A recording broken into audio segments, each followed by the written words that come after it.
നമ്മൾ ഈ വിലവർധന പറ്റിയൊക്കെ ചർച്ച ചെയ്യുമ്പോൾ ഈ വിലവർധനകൾക്കൊക്കെ കാരണമായ ഒരു യുദ്ധം, പശ്ചിമേഷ്യയിലെ സംഘർഷം, അത് അവസാനിക്കുമോ എന്നുള്ളതാണ് എല്ലാവരും ഉറ്റുനോക്കുന്നത്. ആ സംഘർഷം അവസാനിക്കുകയാണ്. ഹോർമുസ് പതിവ് പോലെ ഹോർമുസിലൂടെ കപ്പലുകൾക്ക് ഗതാഗതം നടത്താനായാൽ തന്നെ പകുതി പ്രശ്നങ്ങളും അവസാനിക്കും. പക്ഷെ അതിനുള്ള സാധ്യതകൾ തുലോം തുച്ഛമാണ് എന്ന് തന്നെ പറയേണ്ടി വരും. കാരണം യുദ്ധം അവസാനിപ്പിക്കുന്നതിനായി ഇറാൻ സമർപ്പിച്ച പുതിയ നിർദ്ദേശങ്ങളിൽ അതൃപ്തി പ്രകടിപ്പിക്കുകയാണ് അമേരിക്കൻ പ്രസിഡന്റ് ഡൊണാൾഡ് ട്രംപ്.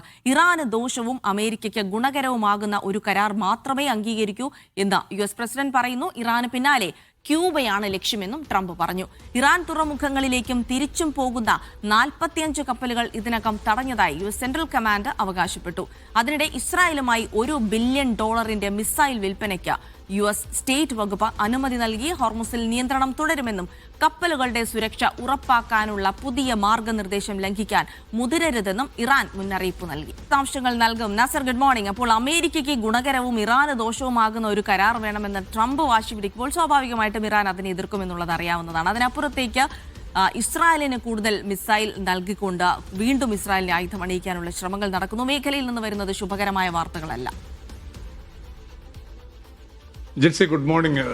നേരത്തെ ജിൽസി സൂചിപ്പിച്ചതുപോലെ അത്ര ശുഭകരമായിട്ടുള്ള വാർത്തകളല്ല വരുന്നത്. പ്രത്യേകിച്ച് വളരെ പ്രകോപനപരമായിട്ടുള്ള പ്രതികരണങ്ങൾ, ഭീഷണി, ബലപ്രയോഗം, ഇതാണ് ട്രംപിന്റെ ഒരു രീതി നമ്മൾ കണ്ടുകൊണ്ടിരിക്കുന്നത്. അത് കുറെ കൂടി വഷളായ രീതിയിലേക്കാണ് അദ്ദേഹം അല്പം മുമ്പ് നടത്തിയ പ്രതികരണത്തിൽ വ്യക്തമാക്കുന്നത്. കാരണം ഈ യുദ്ധം പെട്ടെന്ന് അവസാനിക്കുമെന്ന് താൻ കരുതുന്നില്ല എന്നുകൂടി ട്രംപ് പറഞ്ഞു വെക്കുന്നു. അതുമാത്രമല്ല, അമേരിക്കക്കും തനിക്കും തൃപ്തികരമായിട്ടുള്ള ഒരു ഉടമ്പടി മാത്രമേ സ്വീകാര്യമാവൂ. അത് ഇറാന് എല്ലാ അർത്ഥത്തിലും ദോഷമുണ്ടാകണം, അത്തരമൊരു കരാറിലേക്ക് മാത്രമേ താൻ പോകൂ എന്ന് പറയുമ്പോൾ തികച്ചും ഏകപക്ഷീയമായിട്ടുള്ളൊരു കരാർ, താൻ എന്താണ് ഉപാധി മുന്നോട്ട് വെക്കുന്നത് അത് പൂർണ്ണമായിട്ടും ഇറാൻ അനുസരിച്ചു കൊള്ളണം എന്ന ഒരു ധാർഷ്ട്യം കലർന്ന അതേ സമീപനം തന്നെയാണ് ട്രംപ് തുടരുന്നത്. ആ ഒരു ഘട്ടത്തിൽ പാകിസ്ഥാന്റെയും മറ്റും മേൽനോട്ടത്തിൽ നടക്കുന്ന ഈ ചർച്ച ഒരു നിലക്കും ലക്ഷ്യം കാണാൻ സാധ്യത കുറവാണ്. ഈ പശ്ചിമേഷ്യയിലെ പ്രതിസന്ധി പരിഹരിക്കുന്നതിന്റെ ഭാഗമായിട്ടാണ് നേരത്തെ ഹോർമുസ് കടലിടുക്ക് തുറക്കാമെന്നൊരു നിർദ്ദേശം ഇറാൻ മുന്നോട്ട് വെച്ചിരുന്നത്. പക്ഷെ അതിനെപ്പോലും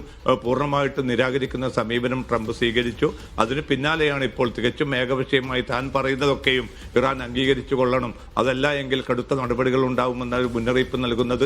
അതുമാത്രമല്ല, സൈനികമായിട്ടുള്ള ഒരുക്കങ്ങൾ, മുന്നൊരുക്കങ്ങൾ, ആയുധമണിയിക്കൽ ഇതൊക്കെയും തുടർന്നുകൊണ്ടിരിക്കുകയാണ്. ഏറ്റവും അവസാനമാണ് ഇപ്പോൾ ഇസ്രായേലിന് $1 ബില്യൺ മിസൈൽ ആയുധങ്ങൾ കൂടി കൈമാറാനുള്ള ഒരു തീരുമാനം US സ്റ്റേറ്റ് വകുപ്പ് കൈക്കൊണ്ടിരിക്കുന്നത്.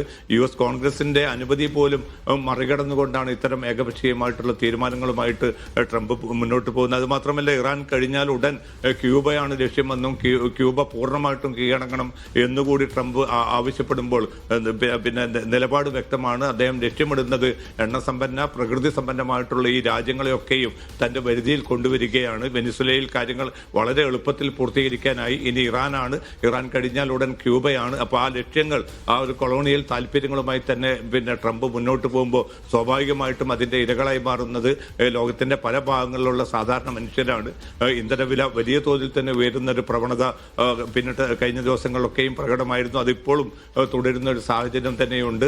ഹോർമുസിലെ പ്രതിസന്ധി അവസാനിപ്പിക്കാനുള്ള നീക്കങ്ങൾ പോലും അതിനെയും തുരങ്കം വെക്കുന്ന ഒരു സമീപനമാണ് ഇപ്പോൾ ട്രംപ് ഭരണകൂടം സ്വീകരിച്ചുകൊണ്ടിരിക്കുന്നത്. അതുകൊണ്ട് തന്നെ ഈ പെട്ടെന്ന് ഈ പ്രതിസന്ധി പരിഹരിക്കാനുള്ള മധ്യസ്ഥ രാജ്യങ്ങളുടെ ആ ശ്രമങ്ങൾ അവരൊക്കെയും വലിയ പ്രതീക്ഷ പ്രകടിപ്പിക്കുന്നുണ്ടെങ്കിൽ പോലും മുന്നോട്ട് പോകാനുള്ള സാധ്യത കുറവാണ്. കാരണം ഇറാനെ ഇപ്പോൾ ഏറ്റവും അവസാനം വ്യക്തമാക്കിയിരിക്കുന്നത് തങ്ങളുടെ താല്പര്യങ്ങൾ, രാജ്യത്തിന്റെയും ജനതയുടെയും താല്പര്യങ്ങൾക്കെതിരായിട്ടുള്ള ഒരു കരാറിലും ഒപ്പുവെക്കാൻ തങ്ങൾ തയ്യാറാവുകയില്ല. ആണവ വിഷയത്തിൽ സമാധാനപരമായിട്ടുള്ള ഈ ആണവ സാങ്കേതികത വികസിപ്പിക്കാനും മുന്നോട്ട് കൊണ്ടുപോകാനും ലോകത്തെ എല്ലാ രാജ്യങ്ങൾക്കും അവകാശമുണ്ട്. അത് പൂർണ്ണമായിട്ടും ട്രംപിന് മുമ്പാകെ അടിയറവ് വെക്കണം എന്നതാണ് ഇപ്പോൾ ട്രംപ് മുന്നോട്ട് വെച്ചിരിക്കുന്ന പ്രധാന ഉപാധി. കാരണം യുറേനിയം സമ്പുഷ്ടീകരണം നിർത്തിവെക്കണം, സമ്പുഷ്ടീകരിച്ച യുറേനിയം അമേരിക്കക്ക് കൈമാറണം. അതായത് ആണവ മേഖലയിൽ ഇറാൻ ഒരു നിലക്കുള്ള ഒരു ചെറിയ നീക്കം പോലും നടത്തരുത് എന്ന ഒരു പിന്നെ വളരെ ഒരു കടുംപിടുത്തമാണ് പിന്നെ അമേരിക്കൻ പ്രസിഡന്റ് തുടരുന്നത്. ഈ സാഹചര്യത്തിൽ ചർച്ച എല്ലാ അർത്ഥത്തിലും പരാജയപ്പെടാൻ തന്നെയാണ് സാധ്യത.